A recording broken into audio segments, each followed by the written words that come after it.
Hello, everyone. Welcome. It's Saturday, June 3rd, 2023. We're here in New York City, and this is Have Your Say 247. We have a special guest joining us today. He predicted that Bola Tinubu will be the candidate of the APC. He predicted that he will win the election, and it's acceptable and normal for him to go to Abuja for the inauguration. So we are we're bringing in Chief Alex Kabba, the publisher and editor-in-chief of U.S. Africa Abroad in U.S. He's in Abuja, where he went to see the inauguration and be part of that. So Alex Kabba, welcome to the show. Thank you very much. Wow. Wonderful. Nice to see you, and nice to see you at your former playground. You know, you used to be a reporter in Abuja. And how is Abuja today? Well, Abuja today is very fine, very calm. Okay. You were at the inauguration? Yes, I was in the inauguration live. Yes. At the venue. At Eagle Square. Yes. Yeah. Okay. So tell us, how was it? How was the environment there? Yeah, the environment was electric. Having come all the way from New York to come and witness the inauguration of the new president, and so many people too who came from all over far and wide. So it was a very thrilling event, since we were, through our activities, that we were in the forefront, even when people thought his campaign it's not going anywhere. Especially during the primary, where some of those people who are saying that he's going to get there, insisting on it. So we were very happy that we got to that destination where he was to be sworn in, and it was like a miracle. So people like me, I like to witness miracle. So we were there live to toast the new president. And it was a very thrilling event, especially when it started the riding and inspecting the parade on that G-Wagon Mercedes, and waving to the crowd and blowing kisses at the crowd. We were very happy. Once and for all, this is somebody that was in the forefront of the battle alongside of some of us when it was very difficult to do during the military government. All the people around today who are shouting democracy, they were not there. But Aso Tinubu, the president, he was there. We're talking about 1992, 1993, 1994, when the military government was still, that was pre-democracy, during the regime of Abacha, when we were thrown into jail. And they were looking for his head. Abacha was looking for the head of the current president at that time. And so it's like football coming home, just like as the British would say. They wanted to win the World Cup, and they could not. But today, Nigeria, one of us, actually, Tinubu has become president. So for me, it's like football coming home, the World Cup of football coming home to Nigeria. Because it is a well-deserved victory, and somebody who deserved it, somebody who fought for it, somebody who is not just an onlooker. When we were fighting and they were looking at us as troublesome people, he was also there as a troublesome person. This is what the Congressman Lewis was saying, a good trouble. And we are very happy that it's had a happy ending. All right. So there's something that Oscar Wilde said, that there are two tragedies in life. The first one is not getting what you want. The second one is getting what you want. So Bola Tinubu has gotten what he wanted in life, to be president. The question is, what next? What next is that there's going to be a focused government, whether I'm involved or not, because it's not. You can see that the two actions he has taken so far, one of them is the face-off between the DSS and the EFCC. It nipped it in the board that they should back off. But it was the previous government. They were going to take it long, they will not react. And the other one, of course, is the removal of the subsidy, which is a necessary evil, and it has been done. because some people were feeding fat on it. And we shall see how that goes. But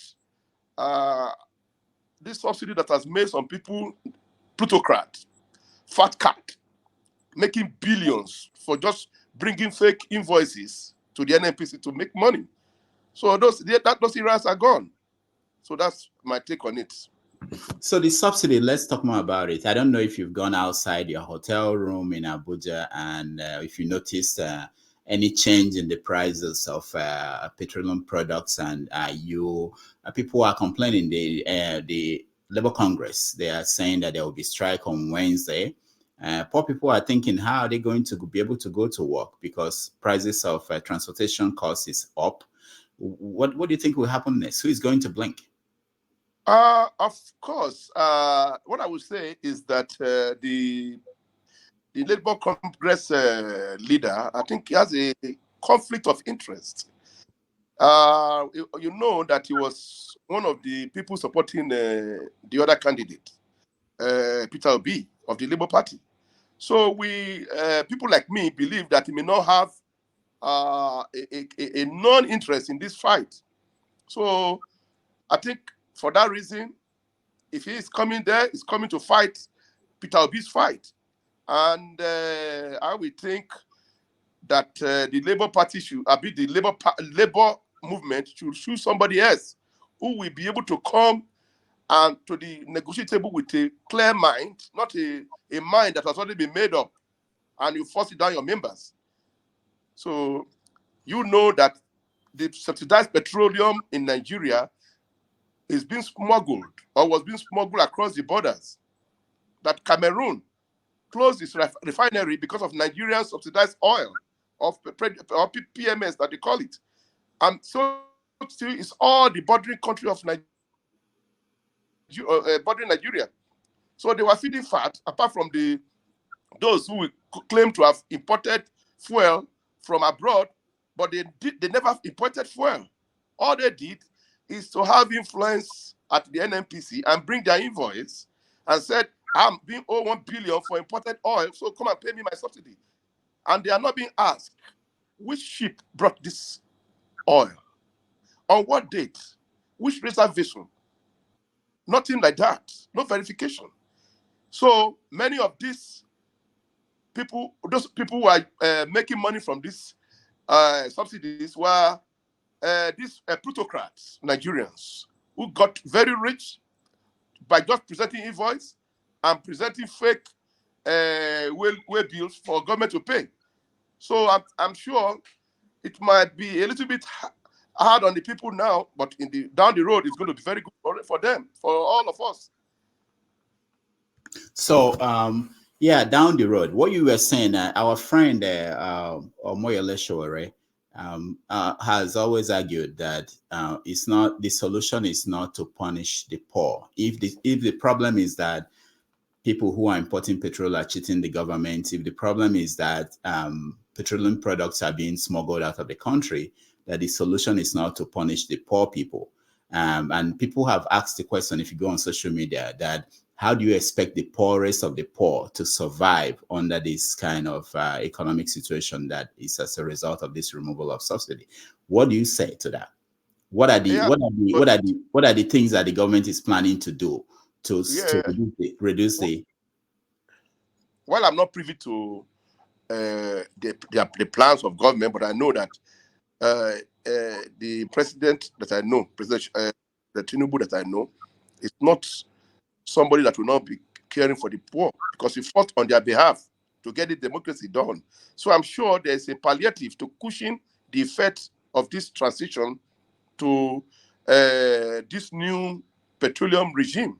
And I believe that we are just starting up, and I'm sure they will roll out all the necessary palliative to cushion the effect of this transition from this so-called subsidy that is making Nigeria dry to the new one where everybody will be so well okay with the petroleum, where they will not be smuggling it across the border, where the poor will have access to it, and it will not be only be used to enrich some people and also to be smuggling across the border.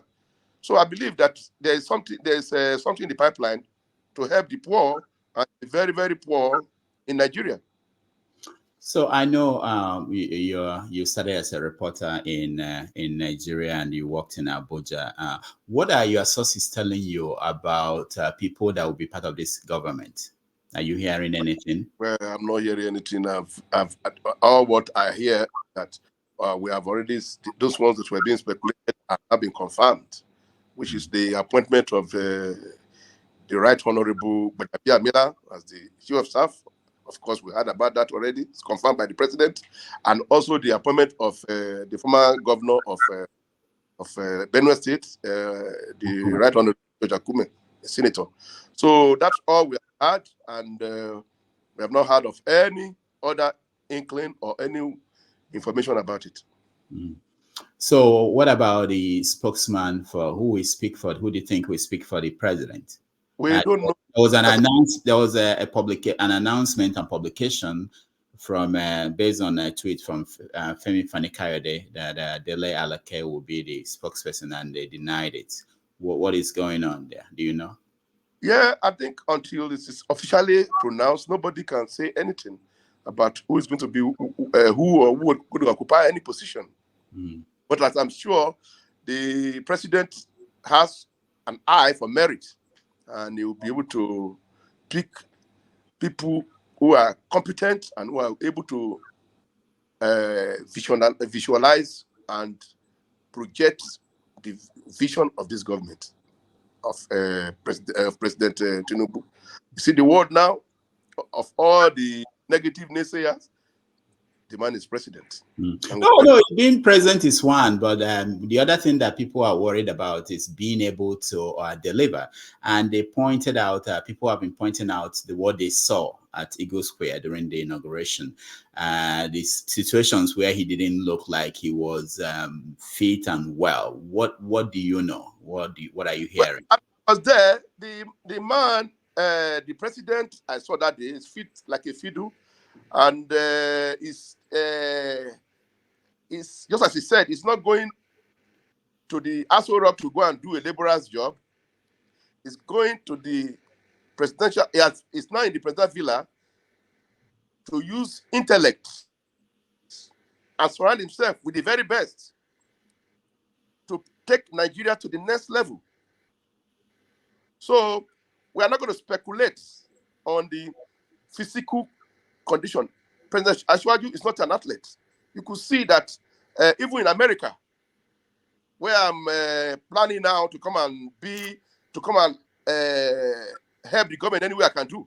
Even in America, where I've been sojourned because of Nigerian government, military government exiling all of us, you saw the president fell down at the Air Force parade. He stumbled.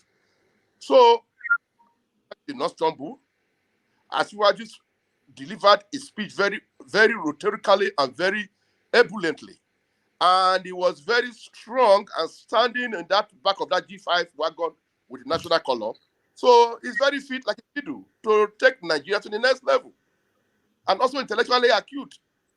Acuity is what it is. He has the acuity and the intellect to take Nigeria to the next level. So I don't see anything there that anybody, the naysayer who are looking for the negative things, we always look for something. If you are looking for negative things, you always see negative things.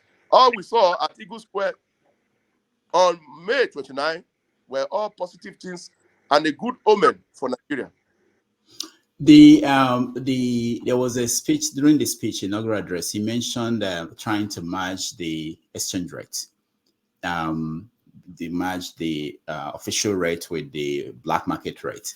What has happened? What is it? What is the interpretation? What do you understand by that policy? It means that as somebody who had been living in America in SI for some time, it means that the exchange rate on the parallel market, which you call black market, and the official exchange rate, the gap is going to be bridged.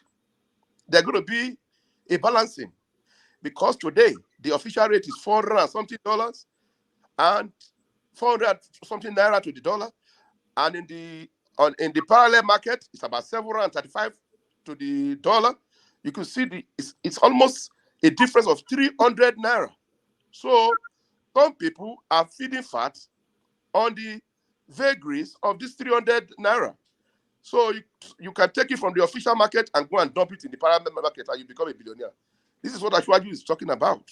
It's going to bridge it. So there's going to be only one exchange rate.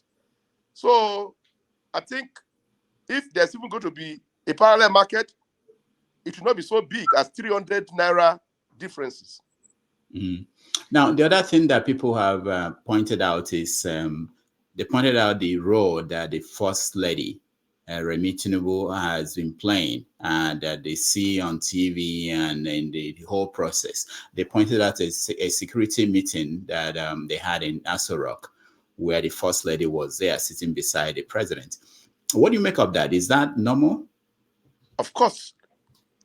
You have to remember that the First Lady is a distinguished senator. Is a politician in her own right. And she's not going to go to Aso Rock and go and behave like the traditional First Lady. This is a woman that has been in the Senate for 8 years. So now you want her to go to Aso Rock and go and behave like an housewife or a First Lady that is going to be behaving like... People are saying that she wasn't elected. Nobody elected her, and we have elected the husband. And by doing that, we have also elected her. So it's take buy one, get two. What is there is that we have a very distinguished, educated woman now as a First Lady, and we should be very happy that she's interested. All right, our connection with Alex Kabba is frozen. When he comes back, we will round up. In governance. Go ahead. Alex Kabba, go ahead. You are frozen. Alex Kabba, we can't hear you.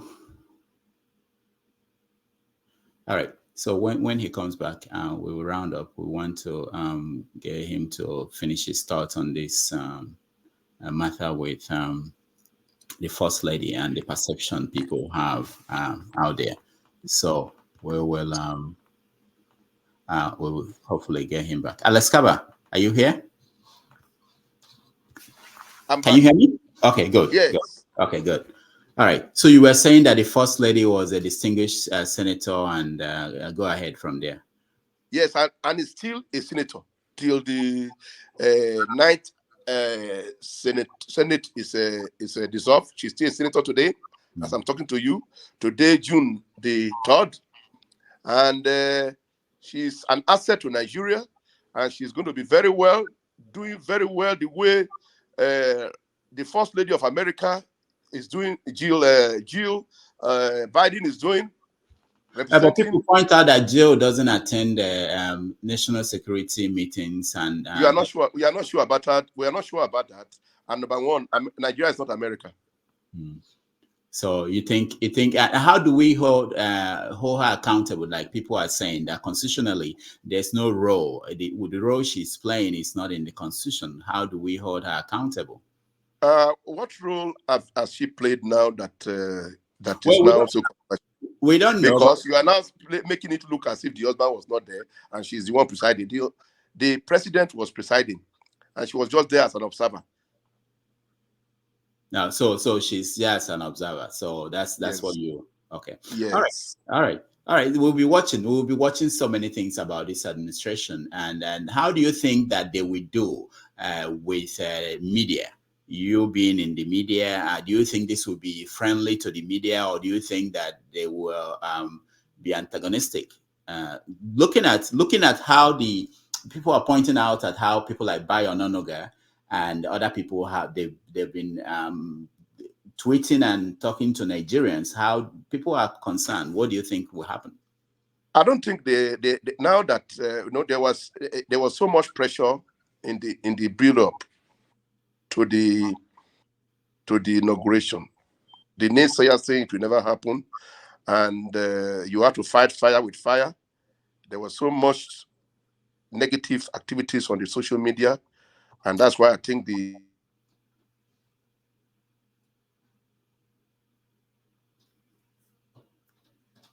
Alex Kabba, you're frozen again. Wait, they're not going to sit down and let them malign the president and malign his family or malign people like that, and they're taking them lightly. So I think now that the president has been inaugurated, I think there's going to be a little bit more reaction to all those things.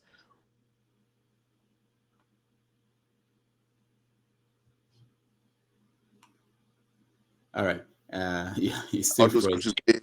So now that is what is going on with it. I don't think actually he's a very responsible man. It's not going to say he's going to wage a war against the press. He knows what the press did to bring democracy, and he knows the role of the press, responsible press. And it's not as if this is a military government. This is a civilian government. So I don't expect this government to be anti-press, because the man who is at the helm of the affair is even is somebody that knows the role of the press in a democratic setting. Okay, thank you so much for that explanation. Now let me we're rounding up. Let me ask you about the former president, Muhammadu Buhari. We almost forgot about his name now.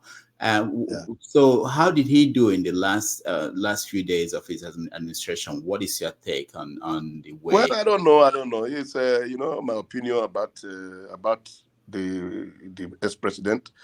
We brought him to power, but you knew what we did with that paper, promoting him all over the place, promoting that he should become president, but it disappointed us.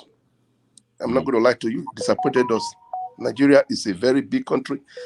We don't want poverty. We want Ashwaju to lift Nigeria out of poverty.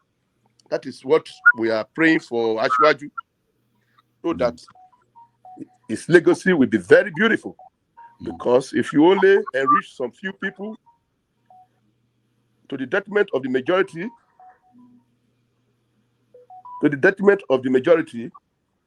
it's not a very good development. So Ashwaju